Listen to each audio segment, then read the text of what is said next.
Welcome to the Equity.Guru Investor Roundtable. I'm Rob, and we're all in our usual spots, living down here in the basement, low rent, with my pal Galen. How you doing? Hey, doing Doing all right, fine. buddy? Yeah, What's with the big shots upstairs? Chris up here. What is that? they're Getting a little making too sick of much that. noise, man. In Vishel, in the high rent district up in the far corner. Baloney, scaloney. We're talking about the plant-based industry, the sector that is plant-based products and companies. And I'll tell you what, we are really covering a nice wide range of plant-based companies, and also like everything about this is diverse, the geography and everything. We've got Nexe Coffee, Nexe, out of Vancouver. Ash Guglani is the president. We've talked to him before on a couple of our shows. Matt Lurie is the CEO of Organic Garage. He's actually the founder. That's OG on the Venture Exchange. By the way, Nexe is Nexe on the Venture Exchange. Organic Garage is out of Oakville, Ontario. So we got Vancouver, we got Oakville. Then we have Edmonton with Nabati Foods, our pal Ahmed Yeya. That is Meal, Meal on the Canadian. And then Freshie, which I used to actually eat quite often, especially like before, after workouts and such in Toronto. FRII on the Toronto Exchange under CEO Matt Corkin. So we're all over Canada, and we're all over the business of plant-based product, and it's Vishal to tee it up. Yeah, Rob. So, the plant-based sector here recently, we've been seeing a lot of IPOs. A lot of money is now looking at plant-based, and I think it's because a lot of people have realized that plant-based food can actually taste good. I think that's an important thing. I know a lot of, I guess, people who eat meat occasionally, they're all shifting to plant-based. They weren't before because apparently it didn't taste too good back in the day, like Beyond Meat stuff. Some people aren't fans of that. But nowadays, we're seeing a lot of competition, a lot of products, a lot of plant-based products coming out. Vegan, dairy-free, lactose-free, all that good stuff. And people are enjoying it. A lot of restaurants now are now bringing back a lot of plant-based food back on the menu. Recently, I went to Pizza, and now they have plant-based burgers, plant-based chicken bites, plant-based everything. I know McDonald's now is bringing back plant-based burgers back in Canada after they dropped it. So, it's taking off. And I think part of it has to do, about the food tasting actually pretty good. But another part of it is obviously this generation now, or a group of people that, want to eat healthy, but not just that. If you've seen those documentaries on Netflix and stuff, they talk about when you're raising cattle and stuff, how much CO2 and damaging to the environment it is. So I think a lot of people are looking at plant-based diets or food as a way to lessen their carbon footprint. So I think this sector in general is going to be here for quite some time. And I think the new money, the millennial money, will be looking at these kind of things just because it is connected with the whole ESG investing space. And did I mention that the food tastes pretty good? I think I have a few times. But we have, a variety of companies here. Let's start with Organic Garage. We've had a show about them in the past before. Basically a retail chain that sells organic grocery, organic foods based in basically Ontario. And recent news, they acquired Future of Cheese, and also they are expanding. They're opening more retail locations in the Toronto area. So everything to do with organic food and vegan food and all that good stuff. Groceries, produce, we even talked about supplements before. So that's what they do, Organic Garage. And we'll take a look at the stock because the stock's been moving. Well, it had a big move just recently, but we'll do that in just a bit. Nexe Coffee, I think this one's interesting. I just finished actually my, not a Keurig, but my Nespresso coffee here. And basically now when you buy, your Nespresso pods, you go to the store and they say, hey, what are you doing with your pods? Because it's like an aluminum pod with the coffee grinded in it. And they tell you, hey, we'll give you this black bag. Don't recycle your pod. Instead, put it in the black bag and then return it to us. I don't know who does that because the location for my Nespresso is quite far away, but they also do offer a red bag where you can actually put your aluminum capsules in the bag, and then you can mail it through Canada Post, free postage, I believe, and then they will recycle it for you.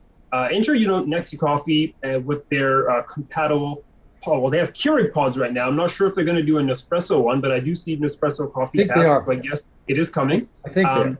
But basically, with pods, uh, everyone uses them, right? Like, you go to any office, you go to even like a car dealership, anywhere you go, you're always offered coffee, and it's usually through pods. But a lot of people don't know. Just like we were sort of talking about asphalt, actually, pods take some time to decompose, or I don't think they do at all. Whereas the plant-based pods here that Nexi Coffee has invented can compost and degrade, I believe, within 30 days. Um, so good for the environment. It's something that everyone uses, and I think it's sort of been a long time coming. But we have something here. I'm sort of surprised Keurig and Nespresso haven't actually jumped on that in the past. But as I said, the world is sort of changing now, and we are heading towards, taking care of the climate and basically things that we use every day and we dispose of, such as coffee pods. I think there's an opportunity here with the plant-based packaging, and you feel good recycling your pods here, and they degrade, and you don't have to feel bad about drinking your coffee because it will degrade when you put it in the compost and they are put away or taken away to the facility. So Nexi Coffee recently, or not recently, but there was a big move because they raised quite a lot of money, and the company themselves have actually put down a lot of money on the research and development of this pod. So the stock was making some moves, and I think it's still a quite popular one here on the street. That's Bay Street, that is. But this is definitely one I think to have on your radar. And then the last two here, Freshie, we'll quickly talk about them. I think, as Rob alluded to, he's been eating Freshie meals. They're everywhere. I know in my area, I see them a lot in malls and on the block here. So it's all good food, healthy food, vegan food, fresh food. And they have a chain, right? It's a chain of restaurants. I was thinking that, they would be making a lot of money here recently, but I think now maybe the market itself is so saturated with all this plant-based options everywhere. So if you like Cactus Club, or if you like, Pizza or Boston Pizza, or wherever you eat, there is now vegan menus and vegan items for you to purchase there. And maybe people aren't looking at Freshie anymore, which, they were standing out back in the day because they were full vegan, and that was a place you would go to eat good stuff like this bowl here that they have here. That looks very delicious. But I still like them. But the stock, again, when we talk about the stock price, it's still a relatively cheap company in terms of share. But a lot of people sometimes compare this with like a David's.T in terms of, this big retail chain that hasn't done really well. And again, we can ask the roundtable here about their opinions, but it is a company. They are everywhere, and they maybe I think the competition is beating them out now. And then finally, Nabati Foods, and Kieran's been writing about them recently. Full vegan, and I mean, this is pretty crazy. They have Nabati plant eggs now, which is plant-based simulated liquid egg with the protein. So you guys, the vegan guys, it's always about the protein. You need a lot of protein. So now you have your plant eggs here, and they have basically just a whole bunch of products here in terms of cheese, burger patties, dairy-free blueberry cheesecake as well. So some good stuff here, and you can buy their products as well at Costco. And the stock just recently IPO'd, but we'll talk about that when we take a look at what's happening in some of these stocks. But that's a quick little roundup here on all these four companies. Again, crazy variety. Plant-based, we're everywhere. Retail chain, coffee, fast food chain, I guess, and also just plant-based product food in general. Yeah, and that's what I kind of like about the sector, or maybe some people say they don't like about the sector, is there's so many potential options moving forward in development. Like this is going to be the thing, right? Is that what we're thinking? Who's going next? You want to go next there, Galen? Sure. I think it's a highly prospective sector in terms of potential for certain items, but there's also a high barrier to entry and a high barrier to getting your stuff out in front of people. It's really difficult to get your shit on the stores of supermarkets, and also at that point, incredibly difficult to get it in front of the eyes of shoppers. Yes, the world is moving towards more healthy options when it comes to eating. There isn't a panacea to shifting to vegetable or vegan-based foods because, well, soy farming is quite destructive. So it's a matter of what is more sustainable and what we can actually do to keep the planet in a state that makes it habitable or hospitable for us, as well as keeping us as healthy as possible without, and as you said, industrial ranching for like meat is also incredibly difficult, but straining on the environment because it requires so much water, so much food, so much landscape. So I like the companies that we've mentioned for the most part. I like Nabati Foods. I mostly like it because it has a vision. The person that is running it is somebody that is aligned with the philosophy of the company. He's not just an accountant trying to roll up an opportunity for investment. This is actually something that they believe in and wanting to push forward. Their biggest challenge will be to get it on the shelves, but they seem to be making deals, so that's a good thing. They're just new out of the gate, so I'm not expecting a huge amount of performance out of them yet because there's a lot of growth to come, a lot of marketing to take place. They're going to be taking some hits to try and get this stuff out there. But I do like the product and I like the people behind it. Organic Garage. I like the company and I like what the idea is because up until now, if you go to Whole Foods, you're paying through the fucking nose to buy stuff that you're not even really sure is organic. With at least this, it's locally or is sourced. I shouldn't say locally because I'm not sure, but I think it is sourced locally. But they are incredibly careful to make sure that the product they have is organic and that it's not just in label only.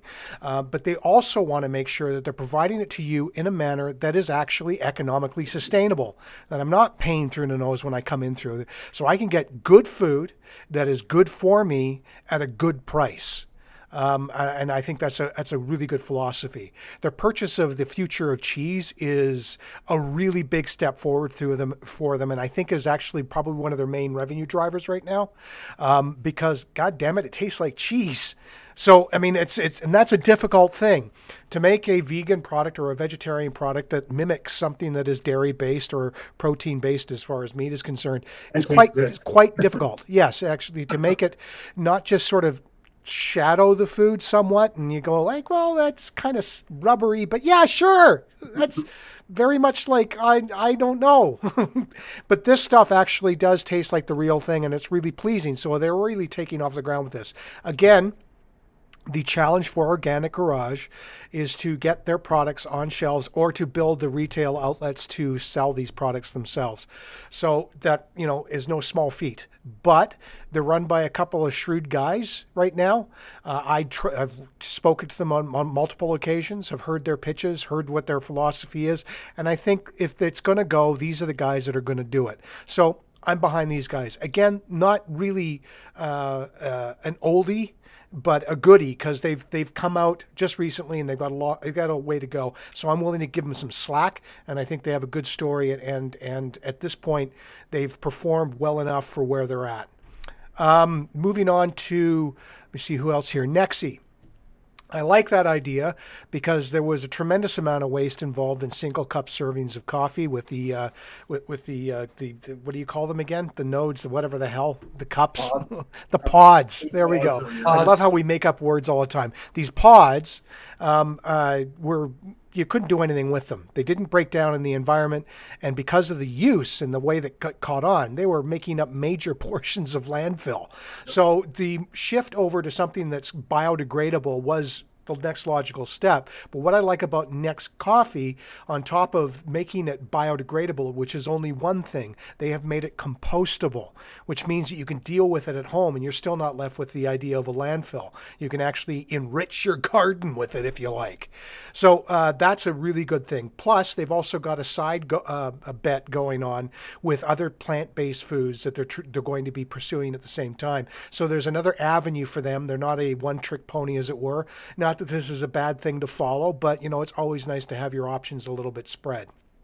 So next, just out the door again. Got a lot of growth going on. I'm not expecting a huge amount out of them, but they seem to be making a good amount of deals and have a lot of potential. So I like what's going on with there. However, with Freshie, not so happy with. Now, I'll tell you the reasons why. I think that the franchise model, at least for this, is they sold out to the lowest common denominator.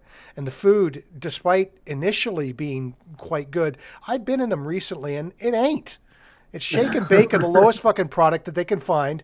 And it's really not presentable. It doesn't look good. And you're waiting hours for it and you're overpaying for it. I honestly think that there's a lot that has to be healed with this model. As everyone has mentioned, this industry is now saturated with competition. You ain't the only game out there.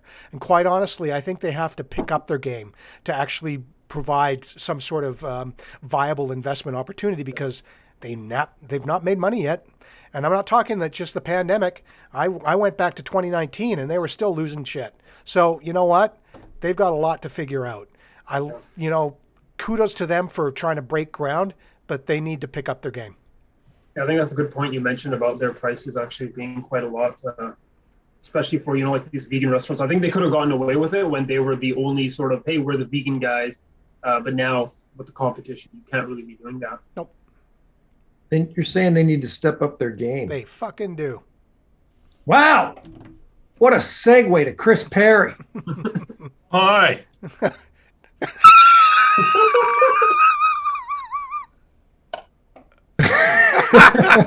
Hey, you guys just spoke for 15 minutes. Chris hasn't said a word yet, so there's got to be something. So that's his fair play, I see. There's got to be. Hey, you know what else is plant-based?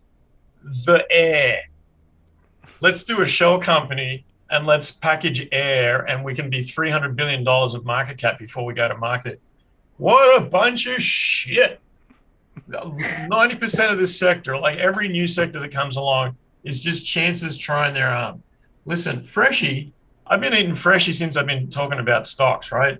It's a decent little company, decent little business. They don't know how to streamline it at the actual pointy end, and never have. But, in terms of, hey, being able to get a salad that I can add steak, shrimp, chicken to, and then toss in any other thing I want at $1.50 each and end up with a $35 salad delivered to my door, I'll fall for it every time. Because God damn it, when I make the salad exactly what I want, it's going to be a $35 salad because I eat a lot of meat. That said, you go into a Freshie store and what could be a production line is, generally speaking, like, why am I waiting 5 minutes for someone to throw some fucking vegetables from one bit to the next and throw a little sauce on top? Like, I actually went once. I had to bring my food back because the rice wasn't cooked. Like, this is a company that, since its inception, has had issues. That said, it's expanding. There's lots of Freshie stores. You can drive through the suburbs and find a Freshie. Great. So they're making their money from franchise fees. Cool. Still losing money. Still losing money every quarter. Still losing money despite the if you look at the share price since its inception in 2017. This was a $250 million company when it came public. It is a $50 million company 4 years later with 5 times as many stores. Buy Freshie. So let's get off that. Organic Garage. So we've written about Organic Garage. I like Organic Garage a little bit. I like it as a regional organic retail grocery player that might get snapped up by somebody. I was in the room when somebody who will remain nameless but is a mover shaker on the public markets asked them how much money they would want to expand into the US. And by expand into the US, he made clear into the US. And they said, oh, no, we're good. We're just still trying to figure out some stuff locally. I don't think that they have the ambitions that maybe the shareholders would like for them. They've gone up in price, they've come down in price, they've gone up in price, they've come down in price. I do think they're worth something because they do have the Future of Cheese subsidiary that they created so that they could, and let's be honest, so that they could take advantage of the market move towards valuing plant-based foods by far more than they should. It hasn't really lifted them in the way it should. There is an actual business there. I don't know if it's going to be more important or less than the retail grocery side, but it's something to at least watch.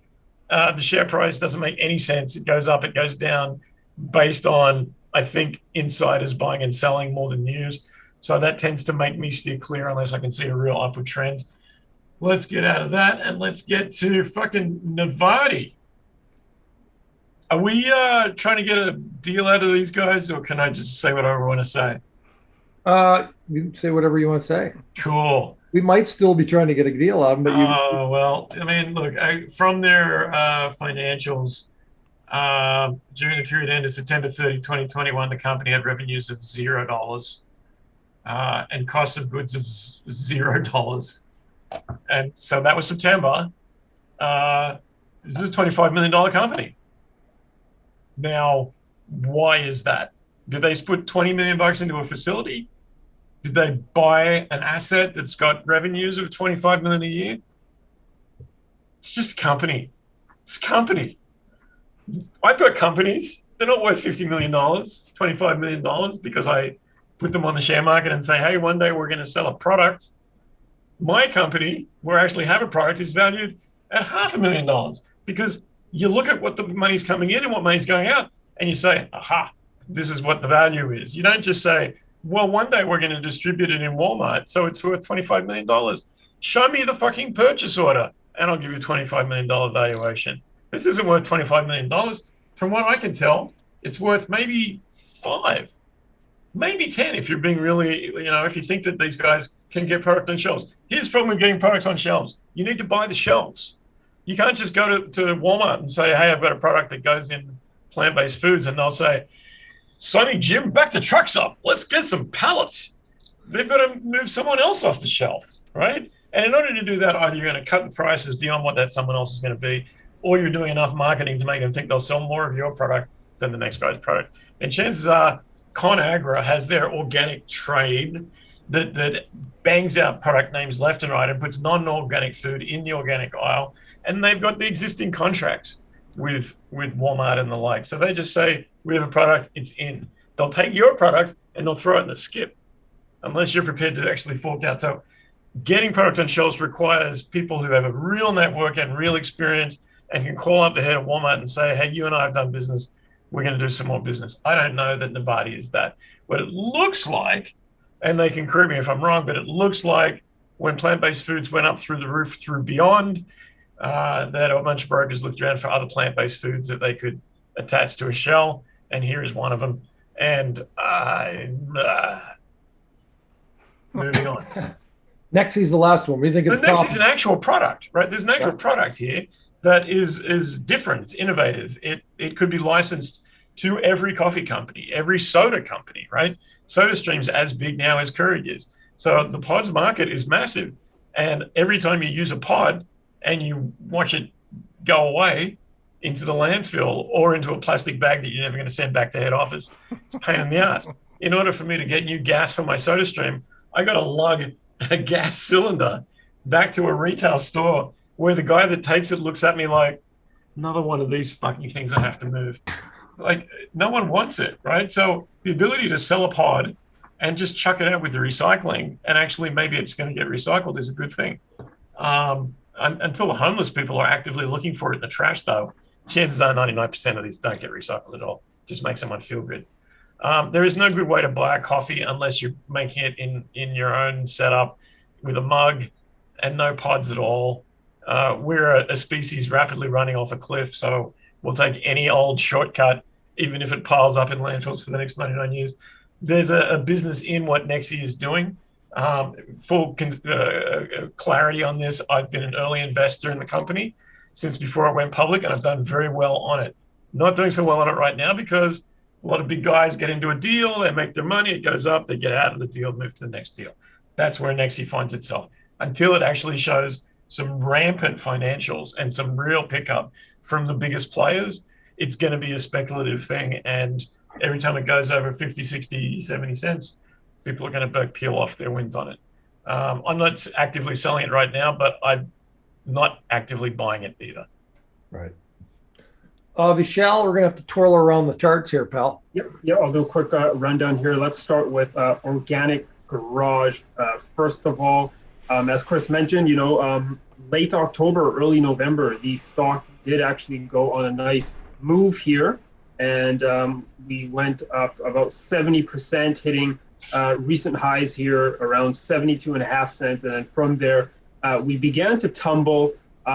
I wanted to see support hold here at 56.5 cents. That didn't happen, and instead we broke down, and we have found now support at the 40-cent zone here. And you can see on the candle here on the 30th of November, there were some buyers stepping in there.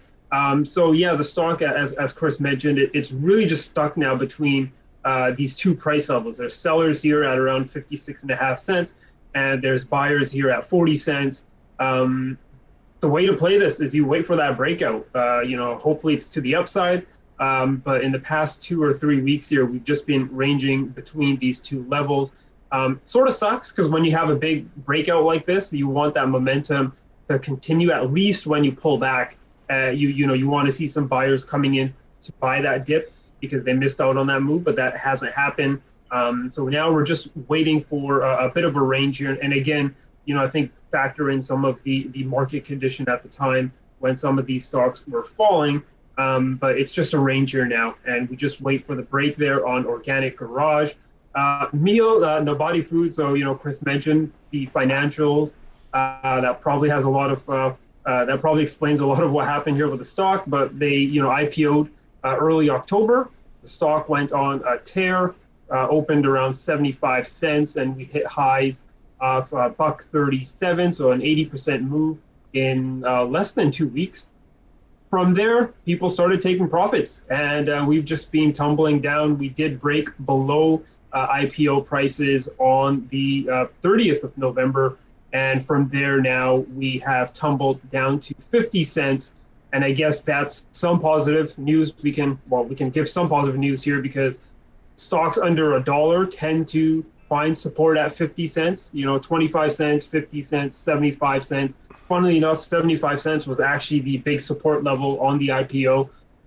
So 50 cents, half a dollar, that's probably where people are looking at for support. And you can see here in the past, basically 4 to 5 trading days, we've just been ranging here. So, catching or buying on these big red candles, it's sort of like catching a falling knife. But when you have something like this, 4 or 5 candles just ranging here, that's giving you a sign that maybe the selling pressure has subsided and we're seeing a bit of buying. So another one where, you sort of just want to watch for a breakout of a range here above 56.5 cents. But opened up strong as IPOs tend to do, or some IPOs. I know there's a lot of bad cases on the US markets. And then we just tumbled after taking out IPO lows and finding some range here. And I think, we've spoken about IPOs before, and personally, I like to give IPOs a few months just so they can create these price level zones for us. If you're not already in the stock early, just give the stock some time to develop price levels that that investors will look at picking up shares. And perhaps there's one here at 50 cents. We'll just have to wait, but 50 cents is a large psychological number.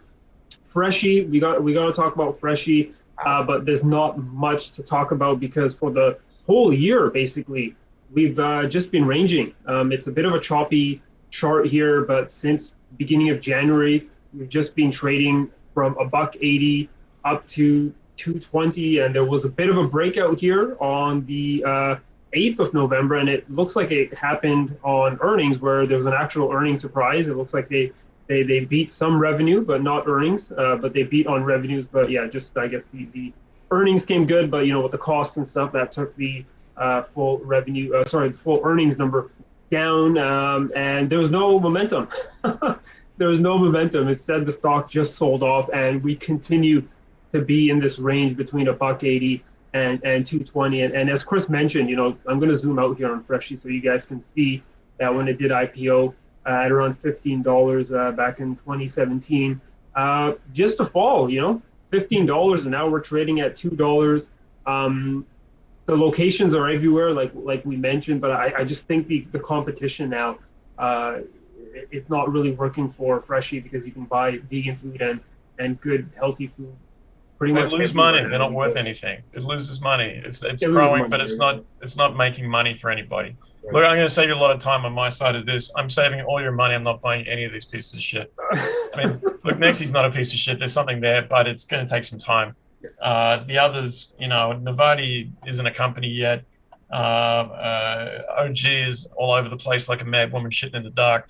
And so for me, and Freshly, just go enjoy the salads. You don't need to buy the company that makes them and loses money. It's like Uber, right? Uber, when an Uber passenger pays $20 for a fare, Uber investors pay $12 of it.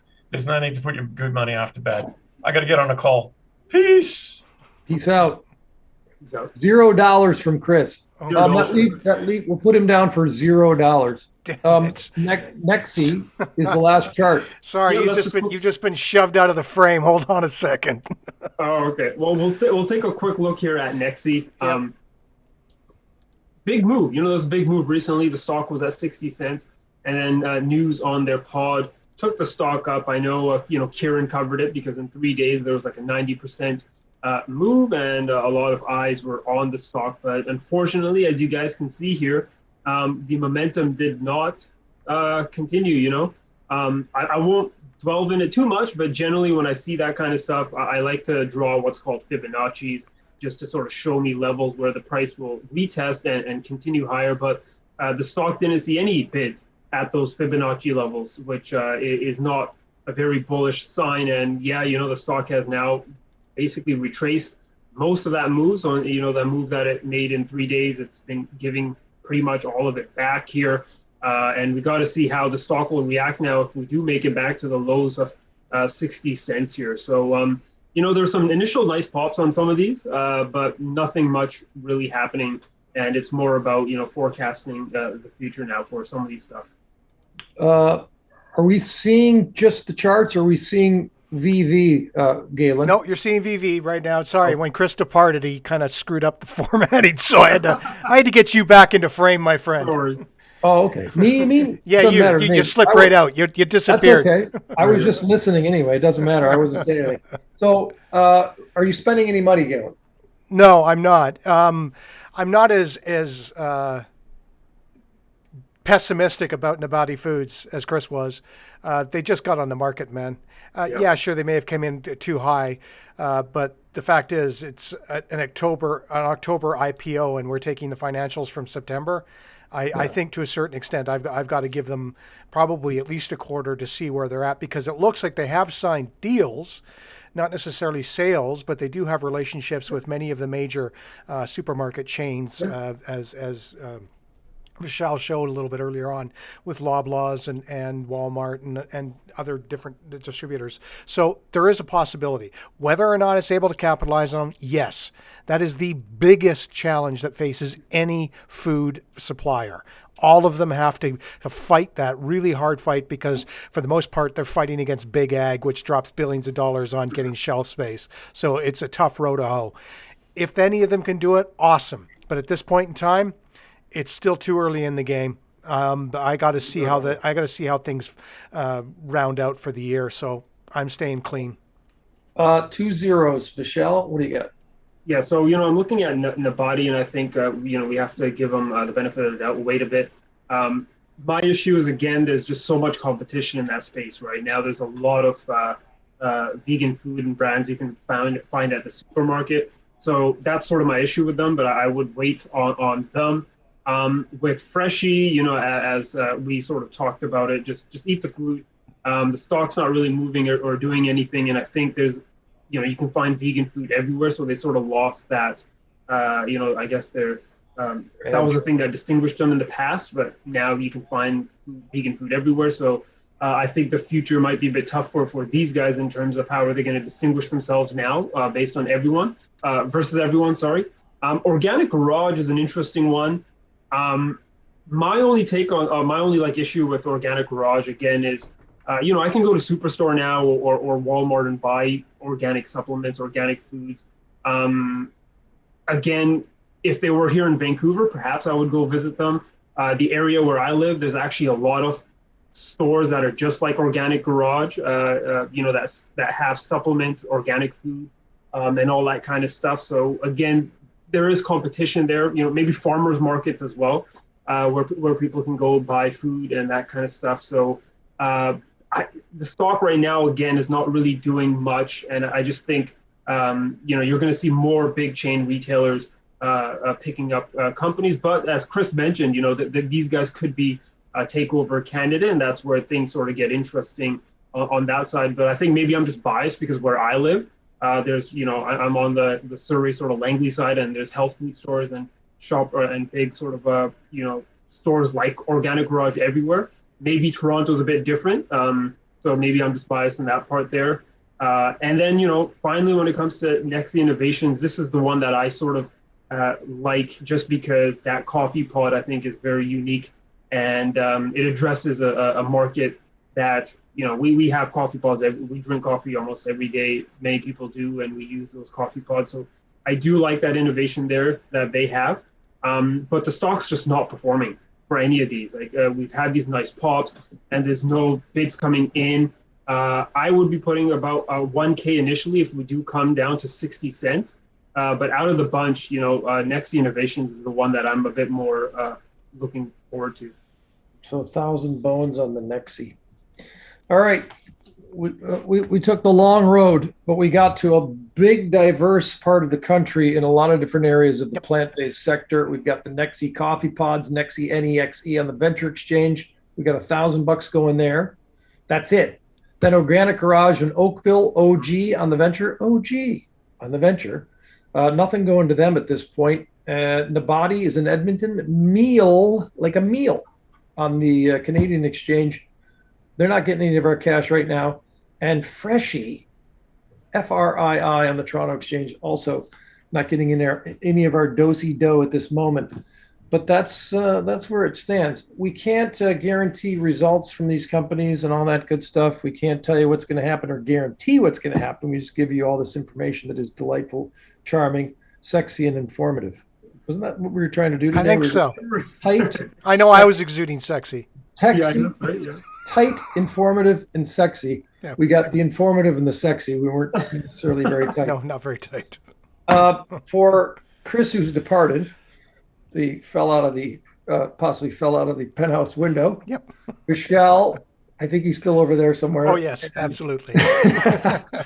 And Galen down here in the basement. Yep. Do your own research, people. Have some fun, but plant-based is healthy. There's some tasty stuff out there. That's a bottom line if you're just looking at this from a consumer standpoint and not from an investor standpoint. But do your own homework. Thank you very much, and we'll see you on the next Equity Guru Investor Roundtable. Bye. Bye.